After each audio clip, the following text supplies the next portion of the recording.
ನಮಸ್ಕಾರ. ಇವತ್ತು ನಾವೊಂದು ವಿಶೇಷವಾದ ಪುಸ್ತಕದ ಬಗ್ಗೆ ಮಾತಾಡೋಣ. ಬುದ್ಧನ ಕಥೆ, ಸಣ್ಣ ಹೃದಯಗಳಿಗೆ ಅಂತ. ಇದೊಂದು ಮಕ್ಕಳ ಪುಸ್ತಕ.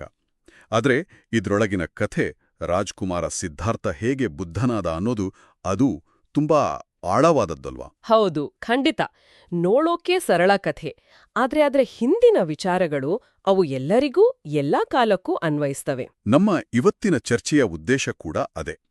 ಈ ಸರಳ ಕಥೆಯ ಮೂಲಕ ಸಿದ್ಧಾರ್ಥನ ಜೀವನದ ಆ ಮುಖ್ಯ ಘಟ್ಟಗಳು, ಅವನ ಹುಡುಕಾಟ ಮತ್ತೆ ಜ್ಞಾನೋದಯದ ಹಿಂದಿನ ಸಾರವನ್ನ ಸ್ವಲ್ಪ ಆಳವಾಗಿ ನೋಡೋಣ. ಸರಿ, ಶುರು ಮಾಡೋಣ ಹಾಗಾದ್ರೆ. ಕಥೆ ಶುರುವಾಗೋದೇ ರಾಜ್ಕುಮಾರ ಸಿದ್ಧಾರ್ಥನ ಜನನದಿಂದ. ಅರಮನೆಯಲ್ಲಿ ಎಲ್ಲ ಸುಖ ಸೌಲಭ್ಯಗಳ ಮಧ್ಯೆ ಬೆಳೆಯೋದು. ಅಲ್ಲಿ ಅವನಿಗೆ ದುಃಖ ಅಂದ್ರೆ ಏನು, ಕಷ್ಟ ಅಂದ್ರೆ ಏನು ಅಂತ ಗೊತ್ತೇ ಇರೋದಿಲ್ಲ. ಒಂಥರ ಸಂರಕ್ಷಿತವಾದ ಮುಚ್ಚಿಟ್ಟ ಜಗತ್ತು. ನಿಜ. ಆ ಆರಂಭದ ಚಿತ್ರಣ ಇದೆಯಲ್ಲ, ಅದು ತುಂಬಾ ಮುಖ್ಯ ಅನ್ಸುತ್ತೆ. ಯಾಕಂದ್ರೆ ಮುಂದೆ ನಡೆಯೋದಕ್ಕೆ ಅದೇ ಹಿನ್ನೆಲೆ. ಹೌದು. ಆ ಸಂಪೂರ್ಣ ಸುಖ, ಆ ಸುರಕ್ಷಿತ ಭಾವನೆ, ಅದಕ್ಕೂ ಅವನು ಮುಂದೆ ನೋಡ್ಲಿರೋ ಕಟು ಸತ್ಯಗಳಿಗೂ ಇರೋ ವ್ಯತ್ಯಾಸ ಇದೆಯಲ್ಲ, ಅದೇ ಅವನನ್ನ ಬದಲಾವಣೆಗೆ ತಳ್ಳುತ್ತಲ್ವಾ? ಖಂಡಿತವಾಗಿ. ಅವನ ಇಡೀ ಪಯಣಕ್ಕೆ ಅದೇ ಅಡಿಪಾಯ. ಹಾಗಾದ್ರೆ ಆ ಅರಮನೆಯ ಗೋಡೆಗಳನ್ನ ದಾಟಿ ಅವನು ಹೊರಗಡೆ ಬಂದಾಗ ಏನಾಯ್ತು? ಮೊದಲ ಬಾರಿಗೆ ಅವನು ಕಂಡಿದ್ದೇನು? ಅವನು ಹೊರಗೆ ಬಂದಾಗ ಒಂದಾದ ಮೇಲೊಂದರಂತೆ 3 ದೃಶ್ಯಗಳು ಅವನಿಗೆ ಕಾಣಿಸ್ತವೆ. ಮೊದಲು ಒಬ್ಬ ವಯಸ್ಸಾದ ವ್ಯಕ್ತಿ, ತುಂಬಾ ಬಲಹೀನನಾಗಿದ್ದ. ಹಾ, ಅದನ್ನ ನೋಡಿ ಅವನಿಗೆ ಗಾಬರಿಯಾಗುತ್ತೆ. ಹೌದು. ಆಮೇಲೆ ಒಬ್ಬ ರೋಗಿ, ಕಾಯಿಲೆಯಿಂದ ನರಳುತ್ತಿದ್ದ. ಅದನ್ನು ನೋಡಿ ನನಗೂ ಹೀಗೆ ಆಗ್ಬೋದಾ ಅನ್ನೋ ಯೋಚನೆ ಶುರುವಾಗುತ್ತೆ. ಆಮೇಲೆ ಮೂರನೇದು ಒಂದು ಶವಯಾತ್ರೆ. ಅದು ಅವನಿಗೆ ದೊಡ್ಡ ಆಘಾತ ಕೊಡುತ್ತೆ. ನಾನೂ ಮುದುಕನಾಗ್ತೀನಾ? ನನಗೂ ಕಾಯಿಲೆ ಬರ್ಬೋದಾ? ಸಾವು ಅನಿವಾರ್ಯನಾ? ಈ ಪ್ರಶ್ನೆಗಳು ಅವನ ಮನಸ್ಸನ್ನ ಕೊರೆಯೋಕ್ಕೆ ಶುರು ಮಾಡುತ್ತವೆ. ನಿಜ. ಈ 4 ದೃಷ್ಟಿಗಳು ಅಂತಾರಲ್ಲ, ಇದರಲ್ಲಿ ಮೊದಲ 3, ಮುಪ್ಪು, ರೋಗ, ಸಾವು, ಇವು ದುಃಖದ ಅಸ್ತಿತ್ವವನ್ನ ಅವನಿಗೆ ನೇರವಾಗಿ ತೋರಿಸಿದ್ವು. ಅಲ್ಲಿವರೆಗೂ ಅವನಿಗೀ ಕಲ್ಪನೆನೇ ಇರ್ಲಿಲ್ವಲ್ವಾ? ಖಂಡಿತ ಇಲ್ಲ. ಅವನಿಗೆ ಗೊತ್ತಿದ್ದಿದ್ದು ಅರಮನೆಯ ಸುಖ ಅಷ್ಟೇ. ಈ ವಾಸ್ತವ ಅವನ ಹುಡುಕಾಟಕ್ಕೆ, ಅಂದ್ರೆ ಈ ದುಃಖಕ್ಕೆ ಕಾರಣವೇನು, ಇದನ್ನ ದಾಟೋದು ಹೇಗೆ ಅನ್ನೋ ಹುಡುಕಾಟಕ್ಕೆ ಪ್ರೇರಣೆಯಾಯಿತು. ಅದೇ ಆ 4ನೇ ದೃಶ್ಯ ಇದೆಯಲ್ಲ, ಅದು ಸ್ವಲ್ಪ ಬೇರೆ ಥರ ಇತ್ತು. ಒಬ್ಬ ಸನ್ಯಾಸಿ. ಹೌದು. ಅವನ ಹತ್ರ ಏನೂ ಇರ್ಲಿಲ್ಲ ಅಲ್ವಾ? ಆಸ್ತಿ ಇಲ್ಲ, ಮನೆ ಇಲ್ಲ. ಹೌದು. ಆದ್ರೆ ಅವನ ಮುಖದಲ್ಲಿ ಒಂದು ವಿಚಿತ್ರವಾದ, ಹೇಳೋಕಾಗದ ಶಾಂತಿ ಇತ್ತು, ನಗು ಇತ್ತು. ಹಾ, ಇದನ್ನ ಕಂಡ ಸಿದ್ಧಾರ್ಥನಿಗೆ ಒಂಥರ ದಾರಿ ಸಿಕ್ಕ ಹಾಗಾಯ್ತು. ಈ ಶಾಂತಿಯನ್ನ ನಾನು ಪಡಿಬೇಕು ಅಂತ ಅವನಿಗೆ ಅನಿಸ್ತು. ಅದೇ ರಾತ್ರಿ ಅವನು ಒಂದು ದೊಡ್ಡ ನಿರ್ಧಾರ ತಗೊಳ್ತಾನೆ. ತನ್ನ ಹೆಂಡ್ತಿ, ಮಗು, ಅರಮನೆ, ಸಂಪತ್ತು, ಅಧಿಕಾರ ಎಲ್ಲವನ್ನೂ ಬಿಟ್ಟು ಹೊಟ್ಟುಬಿಡ್ತಾನೆ, ಸತ್ಯವನ್ನ ಹುಡುಕೊಂಡು. ಇದಕ್ಕೆ ಮಹಾಭಿನಿಷ್ಕ್ರಮಣ ಅಂತ ಕರೀತಾರೆ, ದೊಡ್ಡ ನಿರ್ಗಮನ. ಇದರ ಮಹತ್ವ ಬರೀ ಎಲ್ಲವನ್ನೂ ಬಿಟ್ಟೋದದ್ರಲ್ಲಿ ಅಲ್ಲ. ಹೌದು. ಅದಕ್ಕಿಂತ ಹೆಚ್ಚಾಗಿ ಆ ಸತ್ಯದ ಹುಡುಕಾಟಕ್ಕಾಗಿ ತನ್ನ ಜೀವನವನ್ನೇ ಪಣಕ್ಕಿಡುವ ಆಂತರಿಕ ಸಂಕಲ್ಪ ಇದೆಯಲ್ಲ, ಅದು ಮುಖ್ಯ. ಆಕ್ಚುಲಿ ಅಂತಹ ಸುಖವನ್ನು ಬಿಟ್ಟು ಏನಿದೆ ಅಂತ ಗೊತ್ತಿಲ್ಲದ ದಾರಿಯಲ್ಲಿ ಹೋಗೋದು ಅದು ಸಾಮಾನ್ಯ ಸಂಗತಿ ಅಲ್ಲ. ಖಂಡಿತ. ಆಮೇಲೆ ಹಲವಾರು ವರ್ಷಗಳ ಕಾಲ ಅವನು ಅಲೆದಾಡ್ತಾನೆ. ಕಾಡುಗಳಲ್ಲಿ ಗುರುಗಳ ಹತ್ರ ಹೋಗಿ ಕಲ್ತ್ಕೊಳ್ತಾನೆ. ಕಠಿಣ ತಪಸ್ಸು ಮಾಡ್ತಾನೆ, ದೇಹ ದಂಡಿಸ್ತಾನೆ, ಬೇರೆ ಬೇರೆ ದಾಯಿಗಳನ್ನ ಪ್ರಯತ್ನಿಸ್ತಾನೆ. ಹೌದು. ಕೊನೆಗೆ ಗಯಾದ ಹತ್ರ ಒಂದು ಅಶ್ವತ್ಥ ಮರದ ಕೆಳಗೆ, ಅಂದ್ರೆ ಬೋಧಿವೃಕ್ಷದ ಕೆಳಗೆ ಕೂತು ಒಂದು ದೃಢ ಸಂಕಲ್ಪ ಮಾಡ್ತಾನೆ. ಏನು ಅಂತ? ಈ ದುಃಖಕ್ಕೆ ಮೂಲ ಕಾರಣ ಏನು, ಅದನ್ನ ನಿವಾರಿಸೋ ದಾರಿ ಯಾವುದು ಅಂತ ತಿಳಿಯೋವರೆಗೂ ನಾನು ಇಲ್ಲಿಂದ ಏಳೋದಿಲ್ಲ ಅಂತ. ಅದು ಒಂಥರ ಅಂತಿಮ ಪ್ರಯತ್ನ.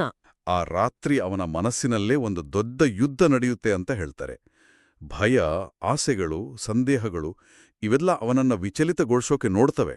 ಹಾ, ಮಾರನ ಪ್ರಲೋಭನೆಗಳು ಅಂತ ಹೇಳ್ತಾರಲ್ಲ. ಹೌದು. ಆದ್ರೆ ಅವನು ಸ್ಥಿರವಾಗಿರ್ತಾನೆ, ಅಲುಗಾಡದೆ, ಒಂದು ನಿಶ್ಚಲವಾದ ಸರೋವರದ ಹಾಗೆ ಶಾಂತವಾಗಿ ಕೂತಿರ್ತಾನೆ. ಇದು ಬಹಳ ಮುಖ್ಯವಾದ ಕ್ಷಣ. ಇದು ಹೊರಗಿನ ಶತ್ರುಗಳ ಜೊತೆಗಿನ ಯುದ್ಧ ಅಲ್ಲ. ಇದು ತನ್ನ ಮನಸ್ಸಿನೊಳಗಿನ ದೌರ್ಬಲ್ಯಗಳ, ಆಸೆಗಳ ಮೇಲಿನ ವಿಜಯ. ಹೌದು. ಬಹುಶಃ ಅರಮನೆಯ ಸುಖವನ್ನೂ ನೋಡಿ, ಕಾಡಿನ ಕಠಿಣ ತಪಸ್ಸನ್ನೂ ಮಾಡಿ, ಆ 2 ತುದಿಗಳನ್ನ ಅನುಭವಿಸಿದ ಮೇಲೆ ಈ ಸ್ಥಿತಿಗೆ ಬಂದಿರ್ಬೋದು. ಆಮೇಲೆ ಬೆಳಗಿನ ಜಾವ, ಆಕಾಶದಲ್ಲಿ ನಕ್ಷತ್ರ ಮೂಡುವ ಹೊತ್ತಿಗೆ ಸಿದ್ಧಾರ್ಥನಿಗೆ ಜ್ಞಾನೋದಿಯಾಗುತ್ತೆ. ಅವನ ಎಲ್ಲಾ ಗೊಂದಲಗಳು, ಪ್ರಶ್ನೆಗಳು ಎಲ್ಲದಕ್ಕೂ ಉತ್ತರ ಸಿಗುತ್ತೆ. ದುಃಖದ ಮೂಲ ಕಾರಣ, ಅದನ್ನ ನಿವಾರಿಸೋ ಮಾರ್ಗ ಎಲ್ಲವೂ ಸ್ಪಷ್ಟವಾಗುತ್ತೆ.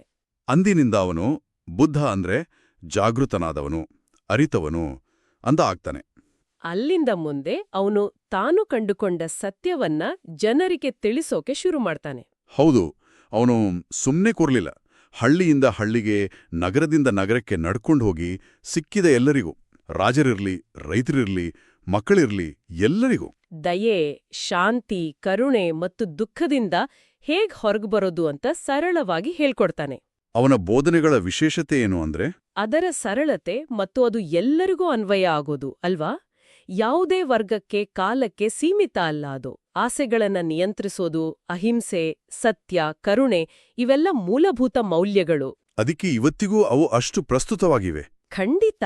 ಕೊನೆಯಲ್ಲಿ ವೃದ್ಧಾಪ್ಯದಲ್ಲಿ ಒಂದು ಮರದ ಕೆಳಗೆ ಮಲಗಿದ್ದಾಗ ಸುತ್ತ ಇದ್ದವರಿಗೆ ಅವನು ಹೇಳಿದ ಮಾತುಗಳು, ಎಲ್ಲವೂ ಬದಲಾಗುತ್ತವೆ, ದಯೆಯಿಂದಿರಿ, ಜ್ಞಾನಿಗಳಾಗಿರಿ ಅಂತ. All things change, be kind, be wise. ಎಷ್ಟು ಸರಳ, ಆದ್ರೆ ಎಷ್ಟು ಅರ್ಥಗರ್ಭಿತ ಮಾತುಗಳು.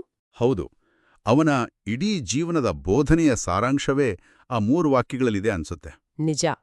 ಅವನ ಭೌತಿಕ ಶರೀರ ಇಲ್ಲವಾದರೂ ಅವನು ತೋರಿಸಿದ್ದ ದಾರಿ, ಕರುಣೆ, ಅರಿವು, ಶಾಂತಿ, ಅದು ಇವತ್ತಿಗೂ ಕೋಟ್ಯಾಂತರ ಜನರಿಗೆ ದಾರಿದೀಪವಾಗಿದೆ. ಹಾಗಾದರೆ ಈ ಮಕ್ಕಳ ಕಥೆಯಿಂದ ನಾವು ಕಲಿಬೋದಾದ ಮುಖ್ಯ ಅಂಶಗಳನ್ನೊಮ್ಮೆ ನೋಡೋದಾದ್ರೆ, ಸುಖದ ಕೋಟೆಯಲ್ಲಿದ್ದ ರಾಜಕುಮಾರ ಜೀವನದ ಕಷ್ಟಗಳನ್ನ ನೋಡಿ ಸತ್ಯ ಹುಡುಕಲು ಹೊರಟದ್ದು. ಆಮೇಲೆ ಕಠಿಣ ಸಾಧನೆಯಿಂದ ಜ್ಞಾನ ಪಡೆದು ಕೊನೆಗೆ ಜಗತ್ತಿಗೆ ಕರುಣೆ ಮತ್ತು ಶಾಂತಿಯ ದಾರಿ ತೋರ್ಸಿದು. ಒಂದು ಅದ್ಭುತ ಪಯಣ. ಹೌದು. ಈ ಕಥೆ ಮಕ್ಕಳಿಗಾಗಿ ಇರ್ಬೋದು, ಆದ್ರೆ ಇದು ಹುಟ್ಟುಹಾಕೋ ಪ್ರಶ್ನೆಗಳಿದೆಯಲ್ಲ, ಜೀವನದ ಅರ್ಥ, ದುಃಖದ ನಿವಾರಣೆ, ಅವು ತುಂಬಾ ಆಳವಾದವು. ಒಂದು ಸರಳ ಕಥೆ ಇಂಥ ದೊಡ್ಡ ಸತ್ಯಗಳನ್ನ ಹೇಗೆ ಹೇಳುತ್ತೆ ಅನ್ನೋದೇ ವಿಶೇಷ. ನಿಜ. ಮುಖ್ಯವಾಗಿ ಸಾವಿರಾರು ವರ್ಷಗಳ ಹಿಂದಿನ ಈ ಸಂದೇಶ ಇವತ್ತಿನ ನಮ್ಮ ವೇಗದ ಗೊಂದಲದ ಜಗತ್ತಿಗೆ ಎಷ್ಟು ಪ್ರಸ್ತುತ, ಹೇಗೆ ಪ್ರಸ್ತುತ, ಇದು ನಾವೆಲ್ಲರೂ ಸ್ವಲ್ಪ ಯೋಚನೆ ಮಾಡಬೇಕಾದ ವಿಷಯ ಅನ್ಸುತ್ತೆ.